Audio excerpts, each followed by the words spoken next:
கர்த்தருக்குள் அன்பான தேவ பிள்ளைகளே, ஆண்டவரும் இரட்சகருமாகிய இயேசுவின் நாமத்தினால் உங்களுக்கு என் அன்பின் வாழ்த்துதல். இந்த நல்ல நாளிலேயும் சங்கீதம் 65 அதனுடைய 3வது வசனத்தை வாசிக்கிறேன். அக்கிரம விஷயங்கள் என்மேல் மிஞ்சி வல்லமை கொண்டது, தேவரீரோ எங்கள் மீறுதல்களை நிவர்த்தி ஆக்குகிறீர் என்று எழுதியிருக்கிறது. இன்னைக்கு என் மெசேஜோடைய தலைப்பு என்ன தெரியுமா? பல காரியங்கள் என்னை சிதைக்கிறது என்று பேச விரும்புகிறேன்.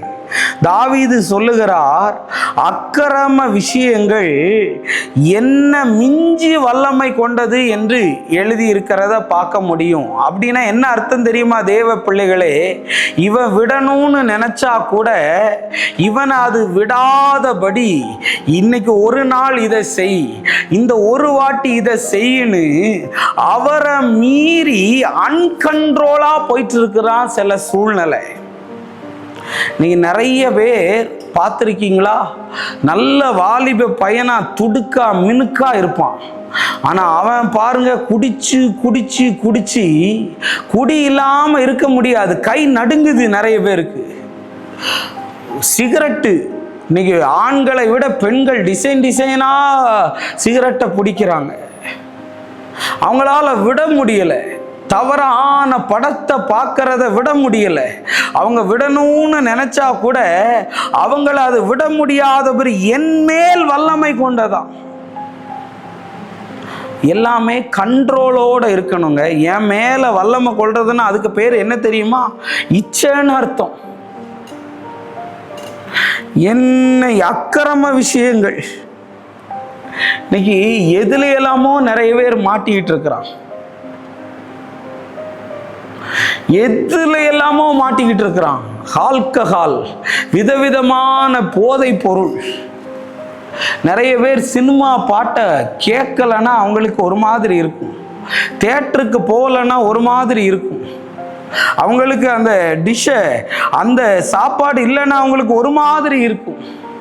இதை நான் பண்ணலைன்னா எனக்கு நிம்மதியே இருக்காதுன்னு இன்னைக்கு பல விஷயங்களில் செதஞ்சு போய் இருக்கிற உன்னை கர்த்தர் விடுதலையாக்குவாராக. கண்ட்ரோல் இல்லாம அன்கண்ட்ரோலா போயிட்டு இருக்கு. தூக்கம் ஒரு 4 ஹவர் 5 ஹவர் 6 ஹவர் தூங்கலாம், தூங்கிக்கிட்டே இருக்கிறது. நான் எப்போ எழும்புவேனோ அப்போ எழும்பி பல்லு தேப்ப, அப்போ எழும்பி சாப்பிடுவேன். தாறு மாறா ஓடுற வாழ்க்கை. இன்னைக்கு எதுவும் ஒன்றை மிஞ்சி போக விட்டுறாத. நிறைய பேர் சொல்லுவாங்கல்ல, தெரியாம பேசிட்டேன்னு. தெரியும், தெரிஞ்சே அதை செய்யறது. தெரியாம தப்ப பண்ணிட்டேன்னு தெரிஞ்சுதான் பண்ணியிருப்பான். ஏன்னா அவனுக்குள்ள இருந்து அவனை அது ஓவர் கண்ட்ரோல் பண்ணிக்கிட்டு இருக்காது. இன்னைக்கு நான் உங்ககிட்ட சொல்றேன், அது அக்கிரம விஷயமா இருக்கலாம். என்கிட்ட எல்லாம் ஒரு பையன் வந்து அன்னைக்கு கதறி அழுறான். ஆனால் நான் நல்ல முறையாக பைபிள் படித்து ஜோம் பண்ணுறேன். ஆனால் நான் வெளியே போனால் இந்த பெண்களை பார்க்கும்போது என் கண்ணில் அந்த இச்சையின் ஆவி என்னை அலக்கழிக்குதுன்னா, எனக்கு குற்றமான சாட்சியை கொண்டு வந்து நீ அப்படியெல்லாம் பண்ணிட்டு இப்போ வந்து ஜோம் பண்ணுறியான்னு கேட்குறான் பிசாசுன்னு. தேவ பிள்ளையே, தேவ சமூகத்தில் உன் சரீரத்தை ஒடுக்கி ஆண்டவர்கிட்ட ஜோம் பண்ணி, இயேசு உனக்கு விடுதலையே தருவார். உன்னை அழித்து கொண்டு இருக்கிற அந்த பொண்ணுகிட்ட பேசலைன்னா உனக்கு தூக்கம் வராது, அந்த பிள்ளைக்கு மெசேஜ் பண்ணலன்னா உனக்கு தூக்கம் வராது. நீ யாரோட கண்ட்ரோலில் இருக்க பார்த்தியா?